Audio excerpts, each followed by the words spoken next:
Assalomu alaykum qadrdonlar. Mana Sharxonda eng yidinli povullaridan mana Hoji bobo mana Xudo xolasa kelinglar mehmonga. mana ovqatlarda mana bosmalarda qildi mana Xudo xolasa mana galisiylarda mana Xudo xolasa galisiylar mana bosmalarda qildi Hoji bobo.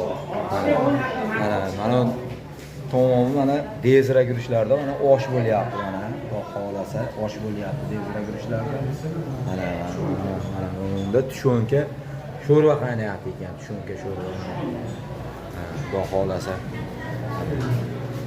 Bu xizmat bo'lsa mana shu Hoji boboni asli 5 kilo, 10 kilo deydimi, sveji damlab beradigan mana 2 kilo ham Hoji bobo.